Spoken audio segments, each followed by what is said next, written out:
Hello everyone, I'm Tejaswini. I'll be your new faculty for current semester, handling quantity surveying and contracts management. I think by this time you all would have gone through the syllabus. Now, here in this session, we will be dealing with Module 4, that is contract management, tender, and its process. Contract. Before knowing about the contract, we should know what is agreement. Every promise or set of promise forming consideration for each other. That is, agreement is nothing but offer plus acceptance. Someone should make an offer and someone should accept it. Contract. Contract is agreement plus legal obligation. Contract is agreement plus enforceability before law. Any agreement which is bound by a law is called as contract. All agreements are contracts, but not all contracts are agreement. Contract. Contract is a mutual agreement between two parties. Any mutual agreement between two parties is called contract, which is intended to be enforced by a law. The contract must be enforced by law. It is constituted by acceptance of an offer made by one or more parties called principal. Accepted by one or more parties called contractor. The party who accepts a contract is called as a contractor. The offer may be to do some work, act, or not to do some work or act. It may be such that to do the work or to not do the work. Engineering contract. An engineering contract is a mutual agreement negotiated between two or more parties for the purpose of undertaking certain specified or defined engineering work, actions, obligations on commercial basis and which is intends to be enforced by law. That is, the engineering contract is nothing but a contract between two parties specified to do some work which is bound by a law. Work or works. The whole work or tasks or obligations or actions to be performed in accordance with contract is commonly referred as work or works under contract. The task to be performed in any contract is referred as works. Definition of important terms. There are some important terms in a contract management that should be known before getting into the topic. Proposal. When one person signifies to another his willingness to do or to abstain from doing anything, with view of obtaining the assent of other to such act or absistence, he is said to make proposal. That is, one person willingly asking someone to do something or to accept the work what he has to do. Promise. When a person to whom the proposal is made signifies his assent thereto, the proposal is said to be accepted. A proposal, when accepted, become a promise. That is, when a person makes a proposal to someone, if they accept that proposal, then it will become a promise. Promiser and promisee. The person making a proposal is called promiser, and the person accepting that proposal is called promisee. Consideration: when, at the desire of the promiser, the promisee or any other person has done or abstained from doing, or promiser to do or abstain from doing promise, is called consideration of the promise. That is, in simple terms, someone intending to break the promise is called as consideration of the promise. Agreement: every promise and every set of promises forming the consideration of each other is an agreement. That is, the promise and the set of promises is called an agreement. Contract: an agreement enforced by law is a contract. That is, any agreement which is bound by a law is called as contract. Void agreement: an agreement not enforced by law is said to be void agreement. Void contract: an contract that ceased to be by enforced law becomes void. The contract which is not bound by a law is called as void contract. Contract agreement is a written document binding legally the contractor and the department to follow the rules and regulations and the conditions given till the work entrusted to the contractor is completed. All pages of the agreement must be signed by both the parties. The contract agreement, it is nothing but a document which legally bind a contractor and the person who has given the work. And in this copy, all the pages must be signed. The contract document must contain the following details. The details that must be in the contract agreement. First one, title page with name of the work and contractor name. Index page giving the content of the agreement with page references. Tender notice with description of work, location, time, period of completion. That is, the notice which they are given before and the work that should be done at what place and the time period of the work. Bill of quantities and total cost of the work. General specification giving the clause and type of the work. Detailed specification for each item of work and materials. Both the general specification and the detailed specification must be there. Special conditions regarding nature of work, taxes, labor amenities. Conditions of contract giving rate of labor, materials, tools and paints, progress rates. All the conditions must be present.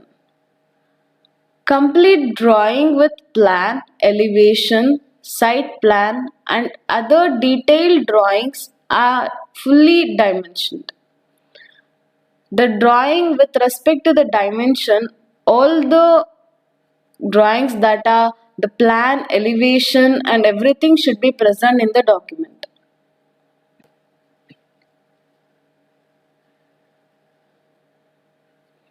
Agreements and contracts are like two sides of the same coin. The only difference being agreement do not have legal binding, whereas contracts are bound by legal framework. A clear definition and distinction between agreement and contract is an essential aspect in law of contract. The agreement and the contract is like two sides of the coin. The only difference is the agreement is not bound by the law and the contract is legally bound by a law. Why contracts are necessary? An agreement enforced by law. The term contract is used in engineering field can be defined as an undertaking terms and conditions. The work may be for the construction, maintenance and repairs of the construction, maintenance and repair of the supply of the materials, for the supply of labor, for the transport of material. The contract doesn't mean only the work to be done or only the construction. It also considers the maintenance and repair of the work or as the supply of labor, transporting of a material. This all things comes under a contract. Essential of contract. Parties for contract agreement should be competent. The subject matter for the contract agreement must be legal and definite. There must be a proper proposal and acceptance for the same in the writing by both parties. The subject to which the contract is bound should be legal and definite. And this proposal and acceptance should be made by writing by both the parties. There must be free consent of both the parties to the agreement. Both the parties should be freely consent in the agreement. For the contract legally bound, there must be lawful consideration.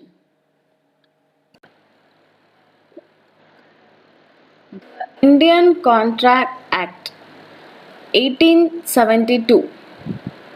There are 238 clauses dealing with Indian Contract Act 1972, which are characterized as 11 chapters.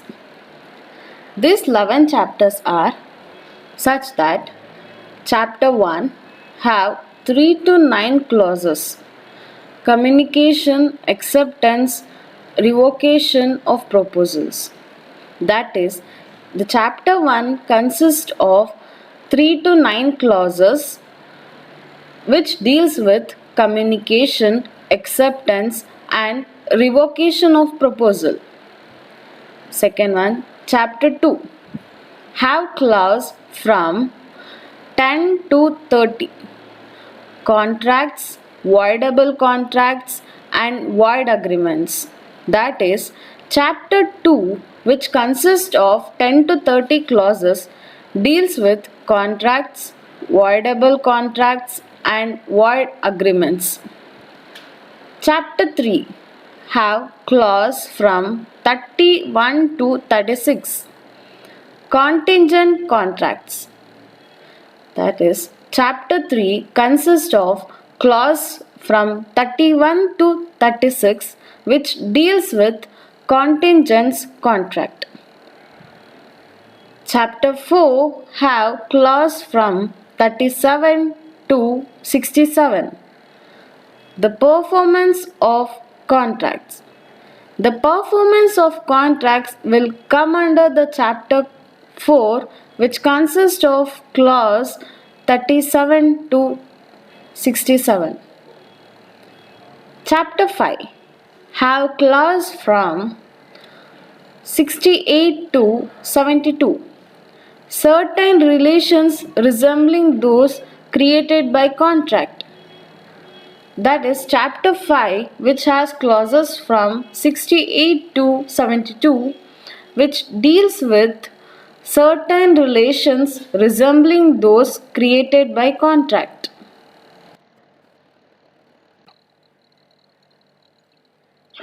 Chapter 6 have clauses from 73 to 75.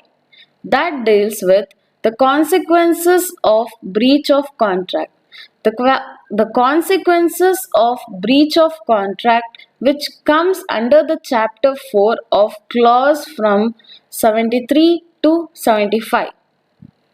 Chapter 7 have clauses from 76 to 123, that is sale of goods. Chapter 8 have clauses from 124 to 147, indemnity and guarantee. Chapter 9 have clauses from 148 to 181, bailment. Chapter 10 have clauses from 182 to 183, that deals with the topic called agency. Chapter 11 that deals with the topic called partnership, which is represented by Indian Partnership Act 1932.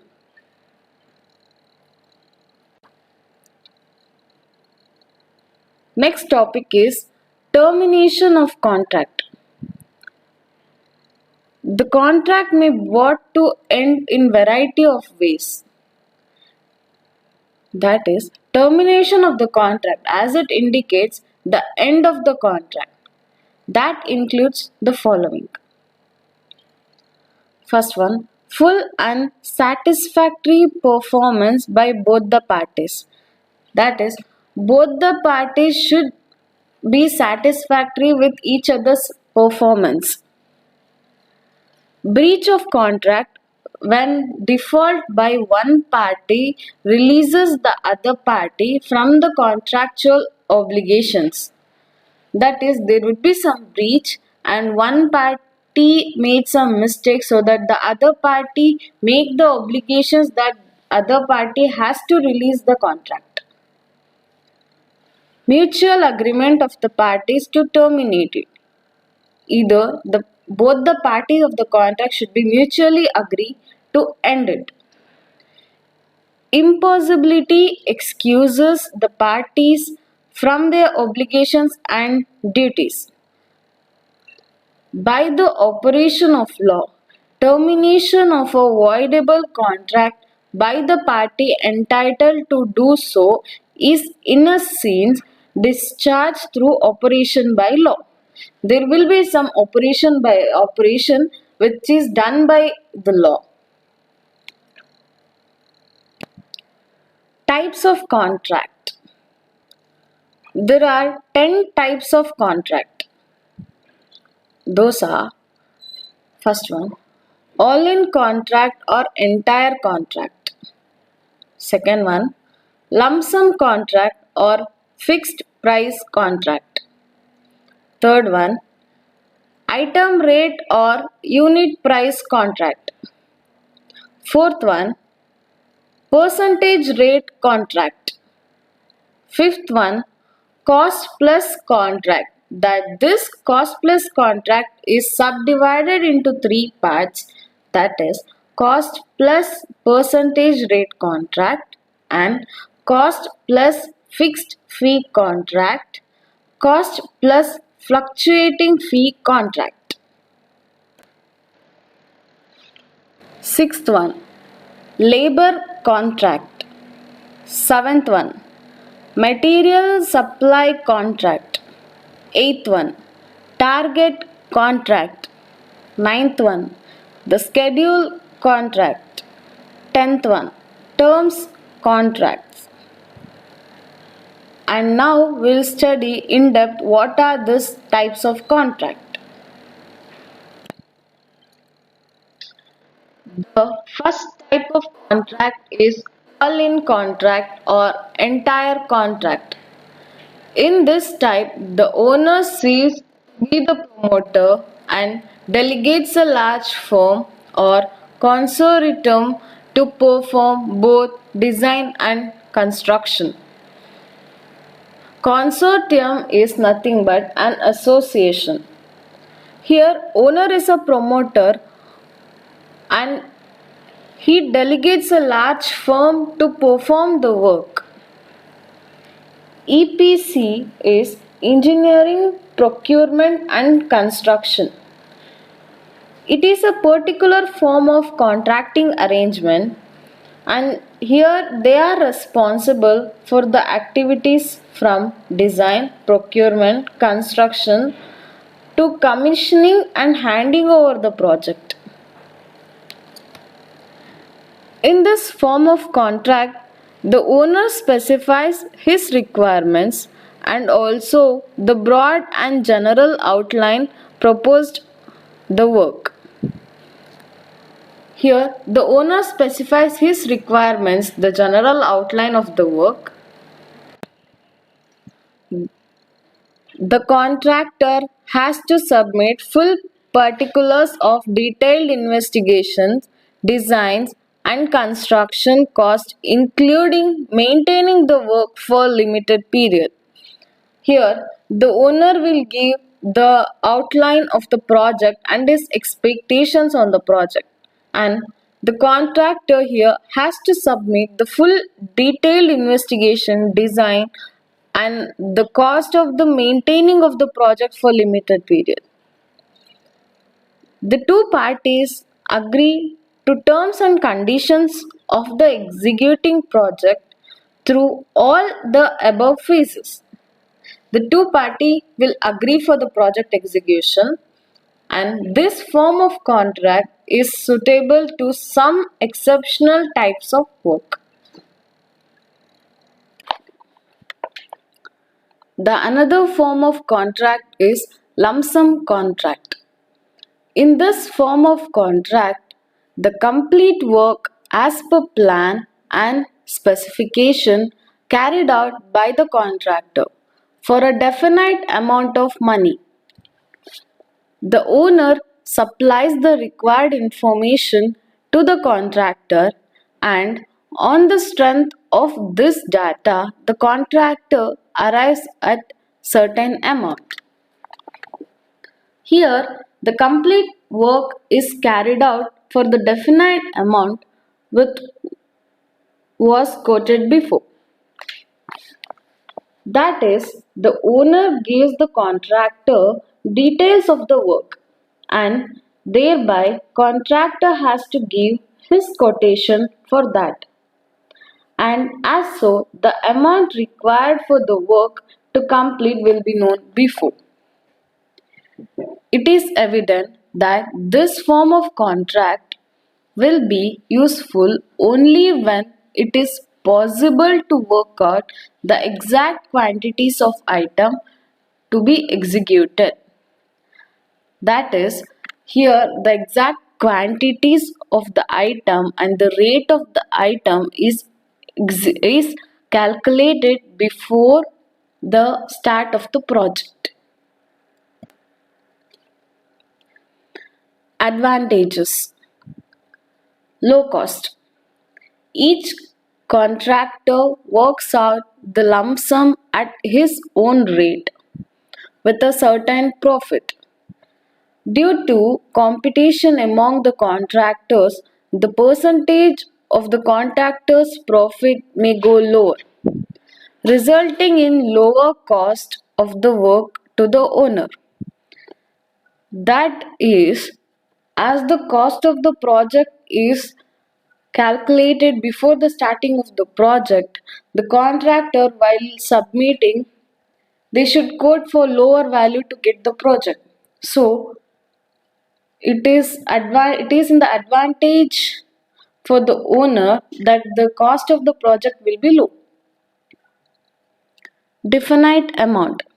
The definite amount to be spent on the work is known to the owner as soon as the contract is given. Thus, the owner is in the position to arrange beforehand for the required amount of the money. As the cost is known before, for the owner it will be easy to arrange for the money, like make some arrangements how he can procure the money. Early completion of work is another advantage of the lump sum contract. The contractor eager to complete the work as early as possible for mainly two reasons. As his materials and equipments engaged on the work will be relieved earlier and can be effectively used on some of his other works. That is, as soon as the work completes, he can take his material and equipments and make those to engage in some other work.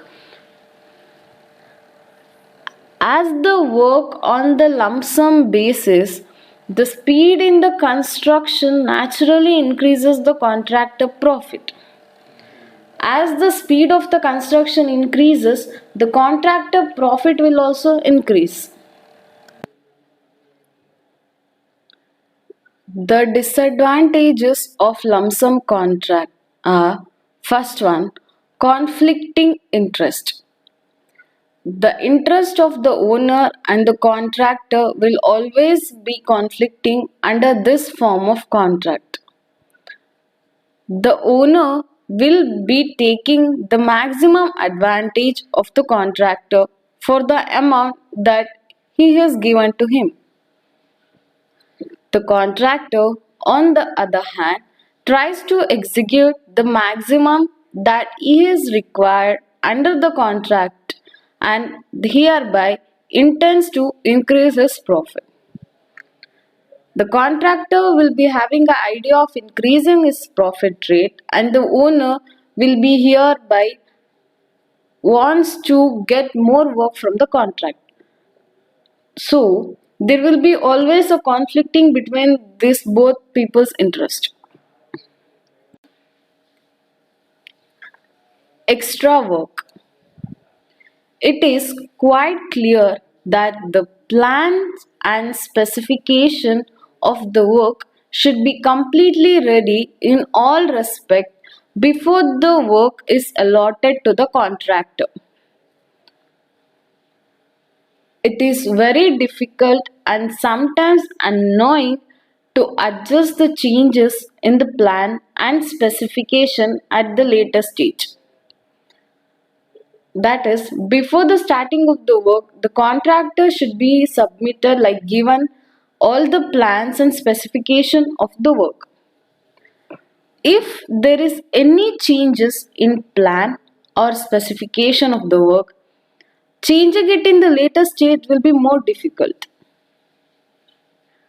The extra work takes away the essence of the lump sum contract. The lump sum contract is nothing but here the rate of the contract is predefined. And if there is any extra work, then it will take the essence of the lump sum contract. The another disadvantage is high cost due to uncertainties. In case the plans are indefinite and specifications are not clear, the contractor filling the tender for the work will gamble on the uncertainties. And in doing so, he may increase the amount of his tender to meet the worst situation. If any information about the plan is not clear, the contractor who is filling the tender will gamble and put his own values over there and increase the amount. This will result in increase in the cost of the work.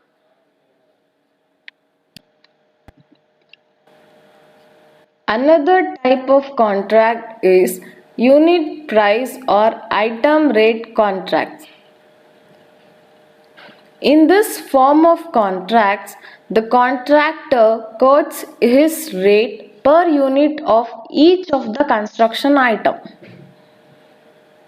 That is, the rate is quoted in terms of unit rate of the item.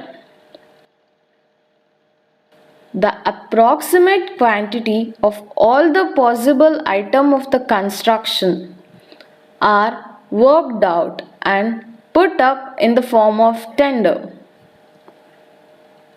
This work will be done by organization or so-called owner. The approximate quantities will be estimated and put up in tender notice. Against each item, every contractor fills up his own rate and arrives at a final total amount of the work. The contractor has to fill the tender form such that against each of the item he should quote his rate of the respective item, and so the total of this amount will be the total amount of the work. This procedure is adopted so that the difference in tenders can be compared.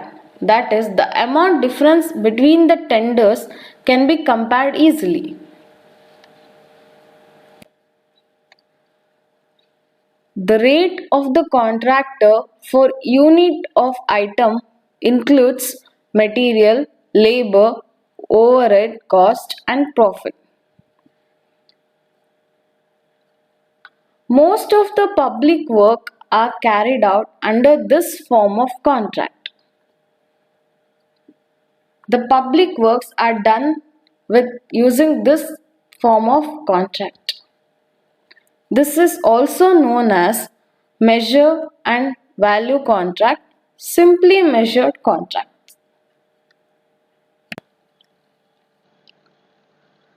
Advantages of item rate contract. First one is elasticity. This form of the contract is elastic in nature and it is possible to make reasonable variations in the quantities of the tender item during the progress of the work. The difference in the cost due to such variations can easily be worked out by contractors' rates for the corresponding item. This type of contract is elastic in nature, that is, if there is any changes in the project during the progress of work, that could be easily made. That is, the cost of the project can be easily worked out because the contractors, the quoted value will be present with us, and with that quoted value we can calculate the variations. Second one, economical. As the payment to the contractor is to be made on unit basis, only the amount of the actual work done by the contractor shall be paid by the owner. Thus, it may prove to be economical. That is, here the amount paid to the contractor will be only based on the work he has done. So, it is economical for the owner.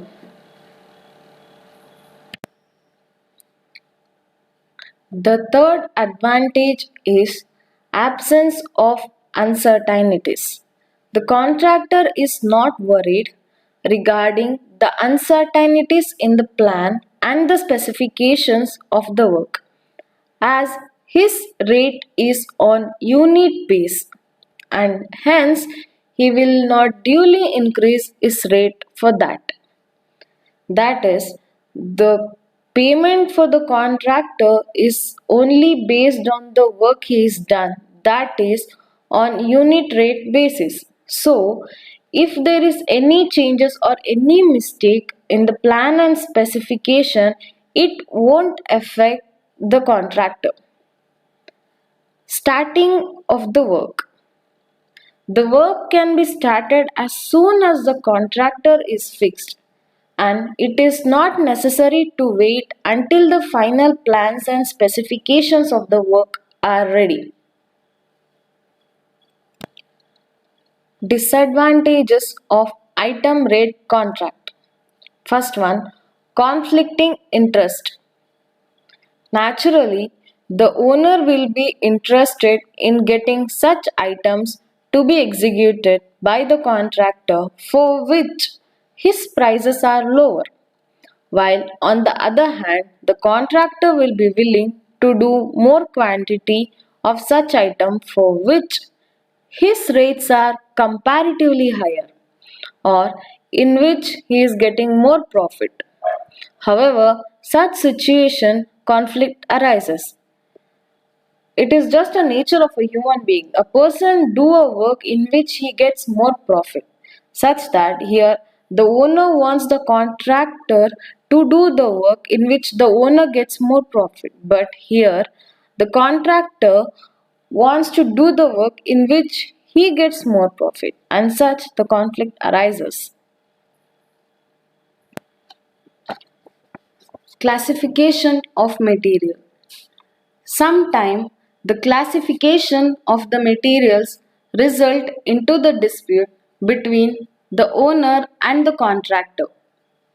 For example, if earth is wet in the excavation, the contractor may classify it as loose rock and charge the owner accordingly.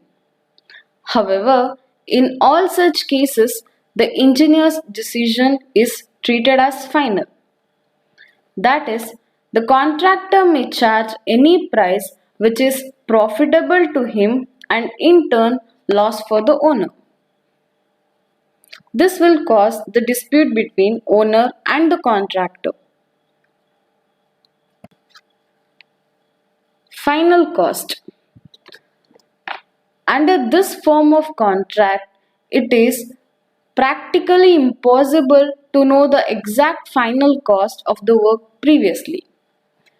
It may be lower or higher than the estimated amount and can be known only when the work is completed in all respect. This type of contract, it is impossible to know the final cost before the starting of the project. If the final cost exceeds considerably than the estimated cost of the work, the owner is put in financially difficulty, which may even lead to the suspension of the work. Sometime while giving the project, owner will have the estimated cost of the project. If that final cost exceeds, then the owner will be put in financially difficult. If he can't pay for the work, then that project will leave in suspension. Damage due to changes. If the work is started before the final plan and specification of the work are ready, the demolishing of some work shall have to be done to accommodate the subsequent changes in the plan. If the work is started before getting the final plan and specification, and after that there is some changes in the plan, then the part which had constructed before getting the plan has to be demolished. This demolishing work shall be carried out at the owner cost, and thus the damage due to such demolishing may increase the cost of work. For this demolition work, owner only has to pay. Hence, due to this demolishing, it will increase the overall cost of the work. Qualification of contractors. In case of private contracts, the owner invites tenders from the limited number of contractors who are known for their ability to do such type of work. That is, in case of private contract, the owner will limit the tender for the number of contractor. That is, he will select only the group of non-contractor.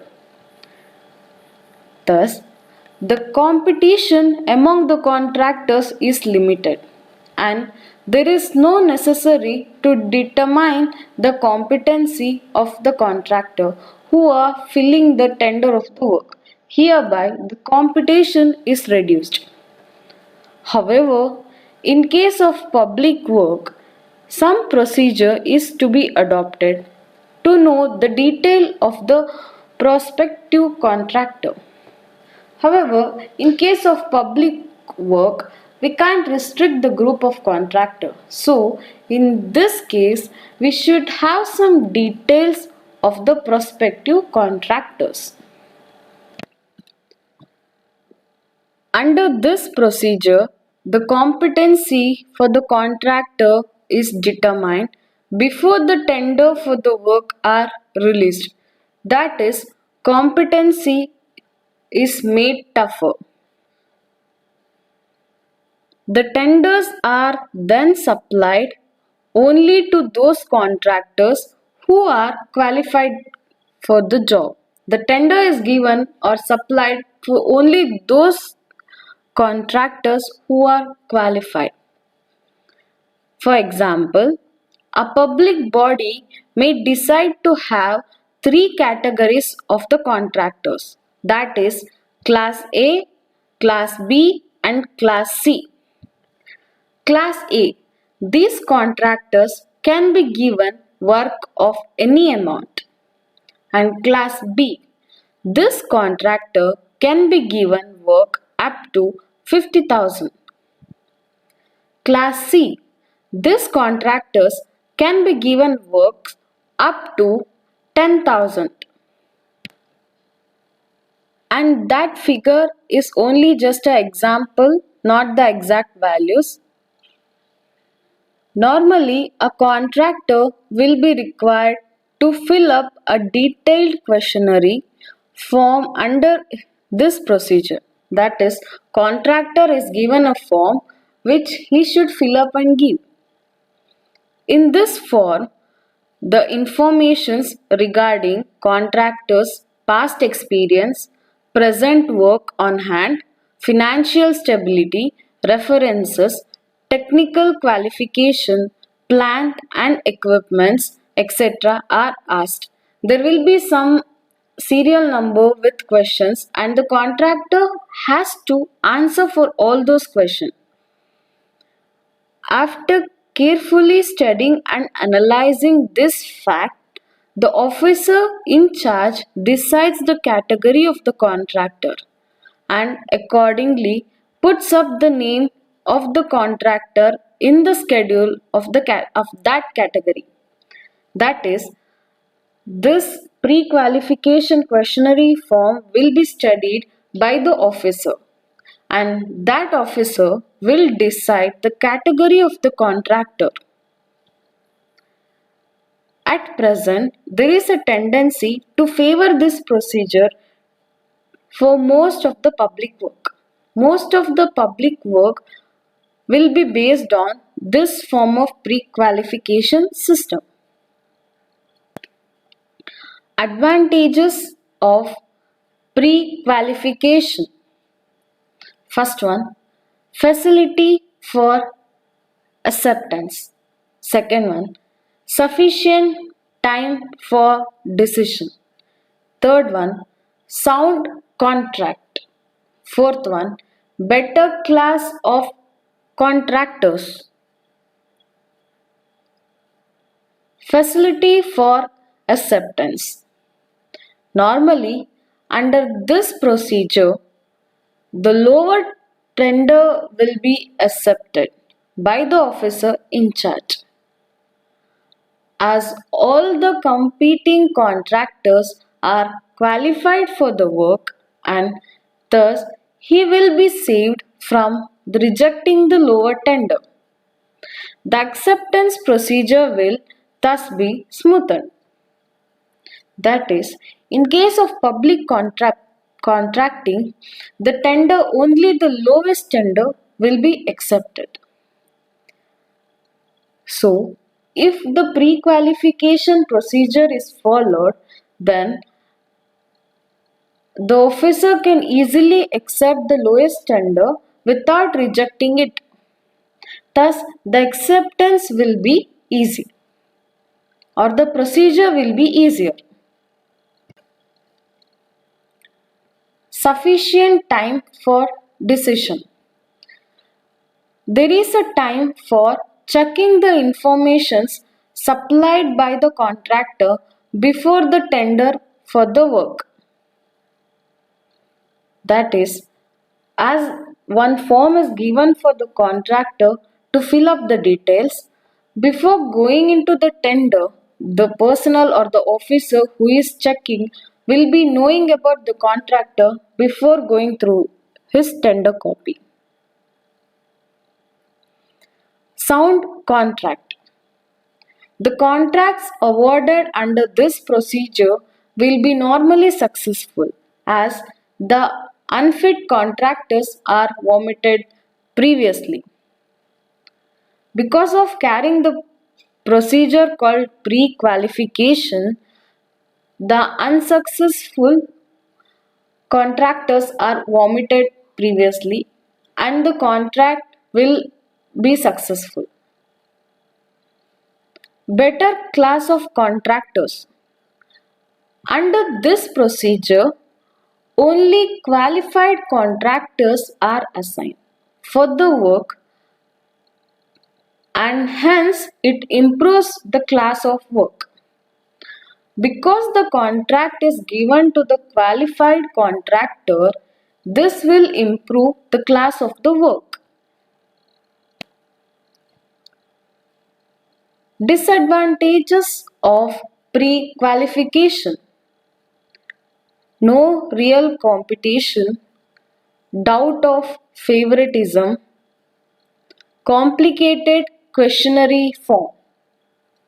First one, no real competition. There is no real competition among the contractors as only selected contractors are permitted to fill up the tender form of work. The competition among the contractor will be less because most of the contractor will be omitted in the procedure of pre-qualification itself. Doubt of favoritism. The officers deciding the qualification of the contractor will given wide powers. It is likely that they may misuse such powers and favor some of the unqualified or underqualified contractors. That is, the officers who are dealing with this procedure has given more powers, in which case they may misuse those powers. They may give the project to unqualified or underqualified contractor. Complicated questionnaire form. The questionnaire form required to be filled up by the contractor under this procedure is very much complicated and it becomes difficult for the ordinary contractor to fill up this form knowing the lack of proper record.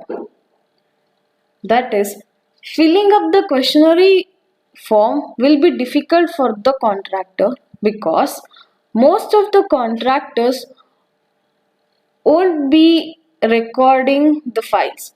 That is, lack of proper records.